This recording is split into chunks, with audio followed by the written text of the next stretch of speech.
Phil Keaggy has been making Christian music since 1973, and this year alone, he's got 3 albums coming out.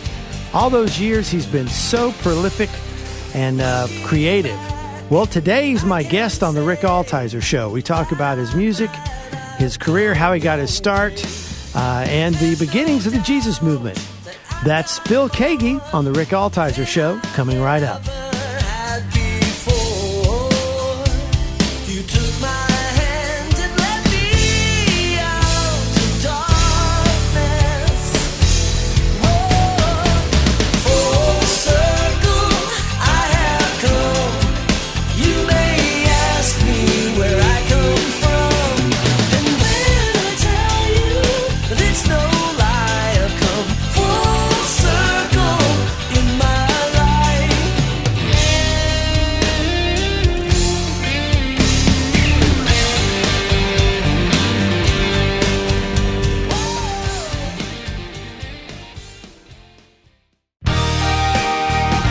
From Nashville, Tennessee, Music City, USA, and the home of hot chicken, it's the Rick Altizer Show.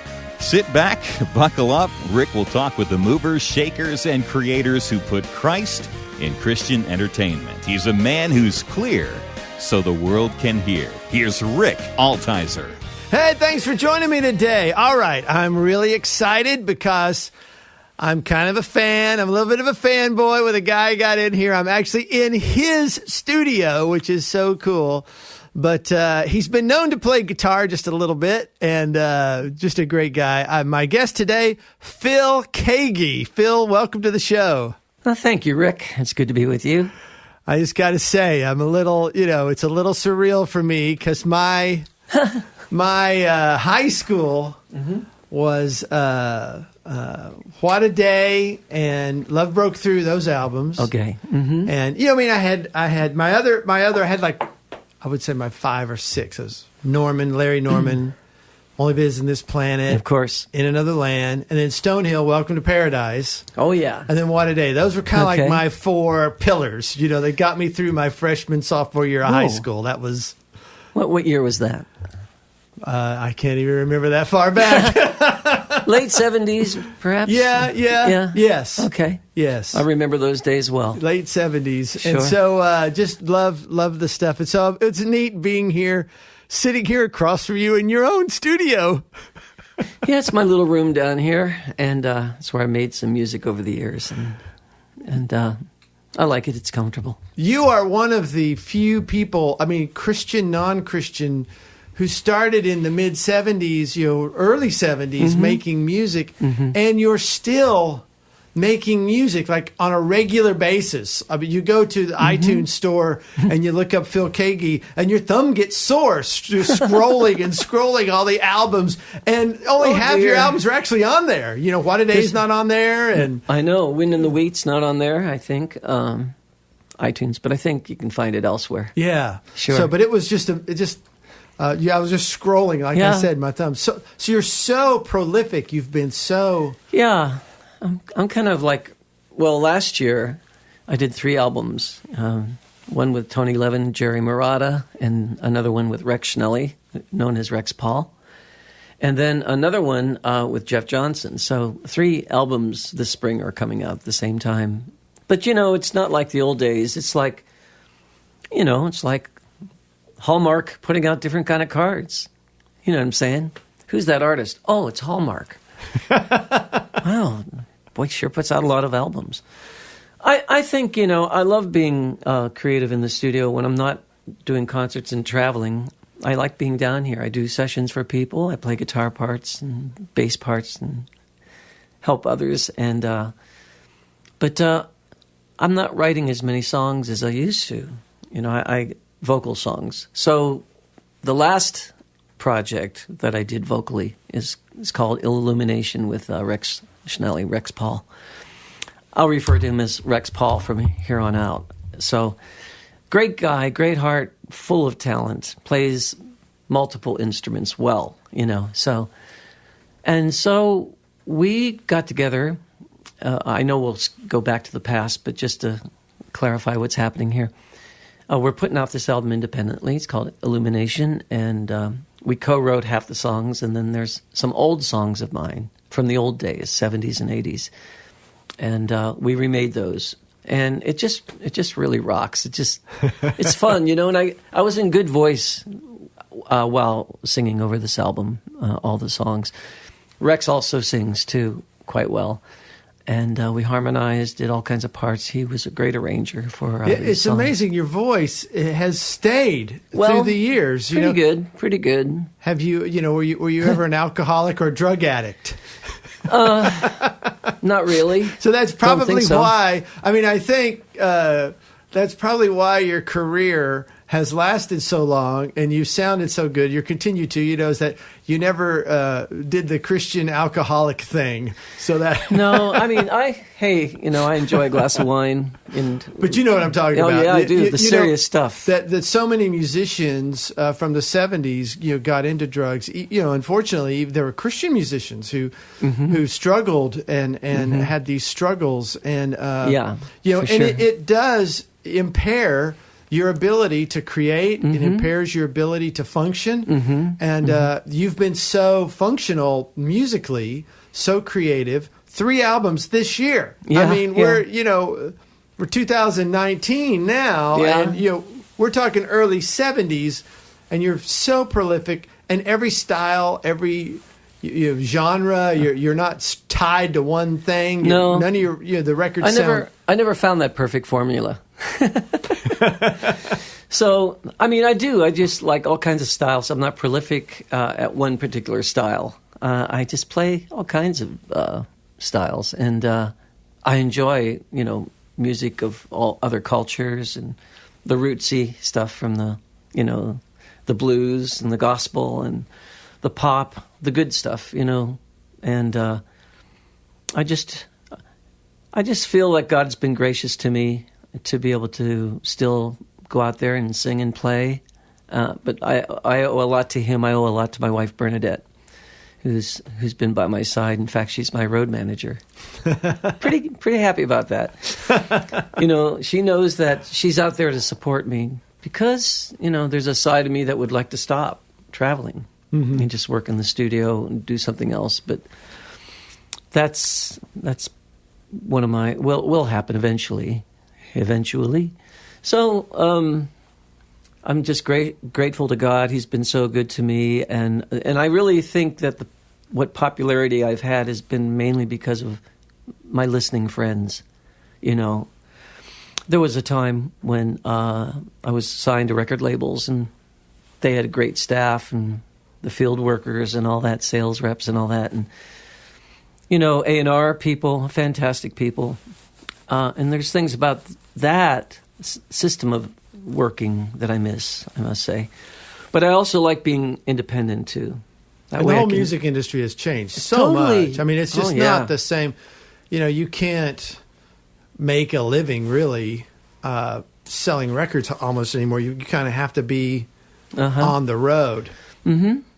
Yes, that's it. And that's why I'll be 68 next month. That's why I'm still doing it at my age.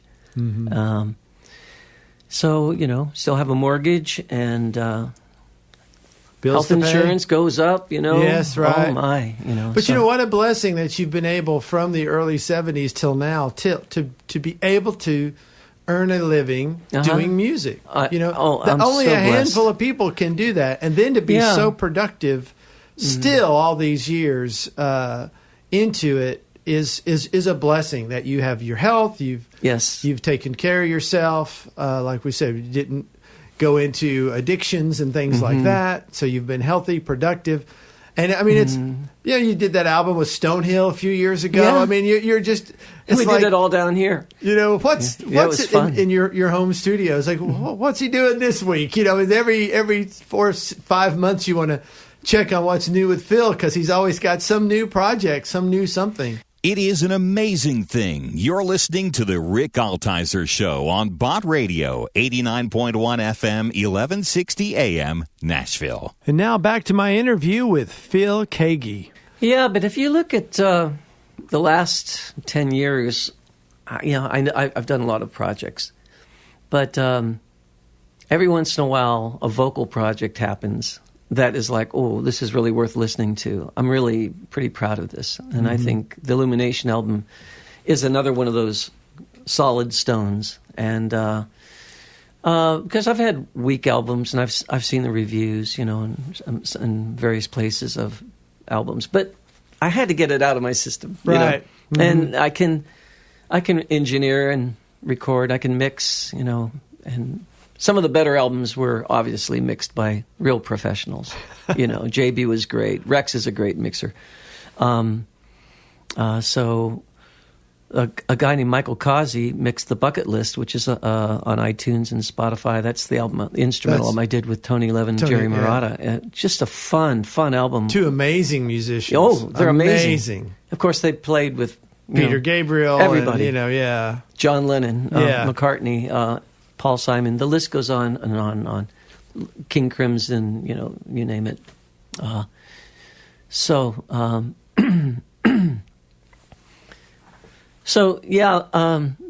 Causey did a great job mixing that album. And when is that album release? It's out now. It's out now? It's called The Bucket List. No, I'm talking about Illumination. Oh, okay. Well, I think we'll probably have it out in a month. Okay. And Cover's done, mixes are done, mastering's done. Sometime in March? Mm-hmm, I would say so. And where can people get information about getting that album? Probably through Rex Tunes. No, let's see here. What is Rex's? Well, mine is philkeaggy.com. Okay, so they can get info at Phil Keaggy, Keaggy. Keaggy. And so that's awesome. So if you don't mind, I'd like to now kind of go back a bit, kind of go back to the beginning and some of your. When did you get interested? Obviously, you're started playing. You obviously got good quick because as a young in glass harp, you were well known. There's that classic Jimi Hendrix line where he was on Dick Cavett or something in there. What he said was, "Let's say I'm the best guitar player in this chair." He never mentioned my name. Right. Okay. No. So, no, after 45, 50 years, I don't know what it's been. You'd think you'd see something, but no, it's just a rumor. Okay. God, that was a rumor. God rest him, huh? That was a rumor. Yeah, of course. It was. Oh, yeah.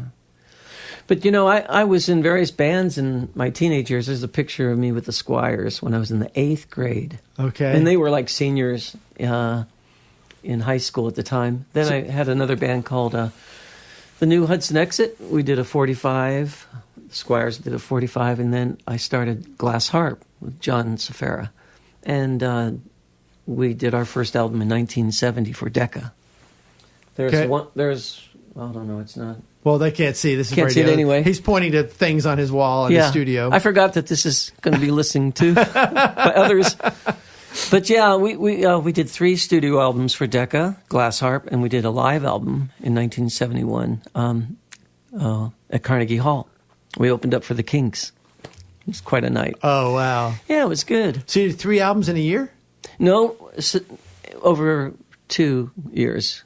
Actually, 70, 71, and 72 over 3 years, yes. Okay. Yeah. 3 albums and a live album. Uh-huh. Okay. And then I did What a Day in 1973. Just went in the studio with an engineer, Gary Hedden, who you may know. And you played everything on? Uh-huh. Uh-huh. Yeah, I mean, I'm just a kid, well, not really. But I look like a little kid. So can we talk about your coming out of high school? You're getting in bands in 8th grade. You're discovering the electric guitar early. Mm-hmm. You're getting proficient. Glass harp is a recording act. And then can we talk about your conversion, your spiritual conversion? Yes. I was in bands. My world was guitar and music, and I went to church with my mom and my brothers and sisters. My dad sometimes would go, but later in his life, he actually had a conversion experience. He always believed in God, but he really found the joy of knowing and having a relationship with Jesus, and that was really wonderful to see. My mom was just a godly woman, very precious. She had 10 of us kids. There was talent in the family. My oldest sister was an actress and a singer, and she was in Hollywood for over 20 years doing movies and TV. And she led me to the Lord. But before that happened, I was really searching. I was experimenting with LSD and speed and stuff. And I found that these things did not make me happy. It just made my longing more intense for truth and a sense of connection with my Maker. I really was feeling that at the age of 18. You're listening to the Rick Altizer Show on Bot Radio 89.1 FM, 1160 AM, Nashville. And now back to my interview with Phil Keaggy. So I was on the road with the band, Glass Harp. We were doing a date. And I had taken LSD that day. And I just was afraid, and I just felt, this is wrong. And I actually had a physical reaction to it where I just felt kind of like locked down. I was laying on my hotel bed, and there's a side of me that couldn't move or something. I just felt kind of frozen. And I just started to have this longing, God help me. And got through the night, played a concert, went back home the next day, and found out no cell phones in those days. My mom was in a car accident with my dad and sister. It was a head-on collision, and it was a drunk driver that hit my dad. And they were both going about 45 miles an hour, and he lost control, got out of his lane, and my dad tried to, avoid him, but it was too late. And there was no seatbelts in the car. This is February 1970, actually Valentine's Day. Tomorrow's Valentine's Day. It was Valentine's Day, 1970. So I got word that Mom was in the hospital. Dad was in the hospital. Dad survived the accident. My sister survived the accident. But my mom had internal injuries, and we went to see her at the hospital. The last words she said to me was, and my sister Jerry, I love you kids. And her big green eyes were so beautiful. And I couldn't see any, there were no physical, scars on her body or cuts. It's all internal. It's all internal. Internal injuries. Mm-hmm. And so I went to play the next weekend out with the band. And I got home about 3 o'clock in the morning, and lights were on at the house. Lots of cars were in the driveway. And I walked through the front door. I remember what I was wearing and everything. And one of the brothers said, Mom passed away. And I just collapsed right there. She was so special to me. And yet, she knew I was searching, and I know she prayed for me. In fact, she used to write down some of her prayers. And she used to send them off to a priest friend that she knew. And please remember my son, Phil, he's got a gift from God. And she just prayed that the music in my life would serve a really good purpose. And so what happened was, for days I'm just kind of I'm kind of lost in a fog. A lot of sadness, a lot of tears. And then my oldest sister, who had been recently born anew, she shared scriptures with me, took me in a room and just opened the Bible to me and just start reading Jesus' comforting words. And she said, look at this one. Look at this. Look what he says to you. He's speaking this to you, your heart. And I would just listen. Because, before that, even though I was like a lost hippie, I was opening the Bible trying to find something. I would take home the missalettes from the Catholic Church, the little, brochures, and just read them. But this was the day. So she took me to church with my young sister, and I heard this man speak, Cosmo DeBartolo, up in Youngstown, Boardman, Ohio, to be precise. And I heard the gospel, and something really spoke to my heart, and she just gave me a nudge. She said, why don't you go up? Give Jesus your heart. Why don't you go up? So I did, and I prayed, and something happened inside of me. A transformation, I believe, was beginning to take place. Something happened, a shift. First of all, I felt loved and accepted. You know, a long time ago. It's almost 49 years ago. And were you 18? I was 18, just a month from being 19. And I went home. I went in my bedroom and I put on "In the Presence of the Lord" by Blind Faith, listening to Steve Winwood singing, you know, "I have finally found a place to live in the presence of the Lord." I shouldn't have tried that. It's too early in the morning to sing. This show's all about the cracks, brother. It's all about the cracks that There's we have. lots of them. Nothing painted over and fixed up here. This is the real stuff. That's what makes it beautiful, are the cracks. Yeah, you know? yeah. Well, that's where the light comes in. That's where the light comes in. Yeah, so we're broken, we're cracked, and you know when we show clear, clean veneer to everyone, you know, we're not helping anybody. Nope. But it's our scars that show. Isn't that the truth? Yeah. Yeah. Well, I have to get into a certain frame of mind to be able to sing. I have to like almost have a resolve that I'm going to sing. I've never been a natural singer, ever. But I do it because I kind of know how. Mm-hmm. But it's not a natural gift. Playing is more natural to me. I'm grateful I can do a bit of both. So then at 19, you have this spiritual conversion. We're 1971, 73. Where are we at now? At 19, when your mother passed. It was February, the weekend after Valentine's Day in 1970. That's when it was. 1970. Mm-hmm. So my sister too came to the Lord, and that was beautiful. It was a real experience I had with the Holy Spirit. You know, I also at that time had serious allergies and sinus issues, and I was hooked on Sinex and what's that other thing called? Some allergy medicine. Yeah. And so I used to go see an ear, nose, throat specialist, and he would do what he does, and I'd have relief for a while. But I was at a healing service right after my conversion, and Catherine Kuhlman. Wow. Great story. Wow. I was like Zacchaeus back in the back of the church in Pittsburgh, and the church was packed. And I climb up on this pillar like Zacchaeus got up in the tree so I could see. And I was bracing myself between the back pew and this pillar in this old church. And she told a young man, why don't you go get a haircut and then come see me? And I thought, oh no, she's against long hair. I had long hair. And so I kind of slid down the pillar. And I kind of thought, oh, she wouldn't like me. So I went down in the basement. And these two ladies came over to me and said, do you know Jesus? And I said, yes, I do.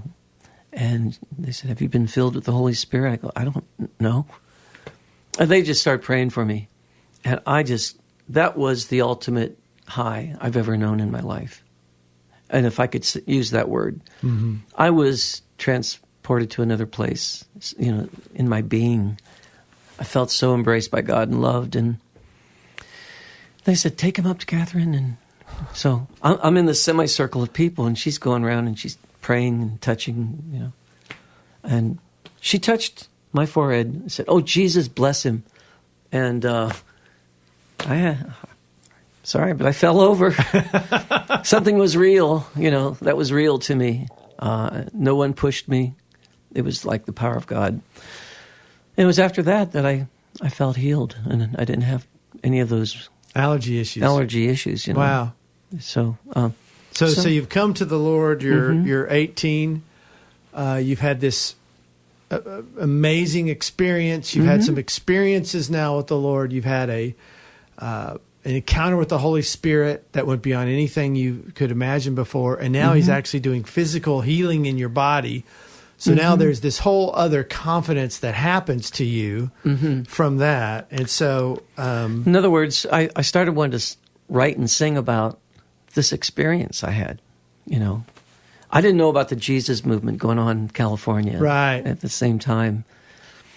And so you're having this moment. So what I'd like to do, if you're okay with this, because we're out of time, Okay. is continue this part 2, and let's talk about the beginnings of your Christian career as a recording artist. Okay. And also kind of talk about the Jesus movement in that time. Okay. Yeah. Sound good? Yeah. Appreciate it. Thanks for being here. You're welcome. Phil. Great. Mhm. Part Good to be 2, we'll with pick you. it up. Okay.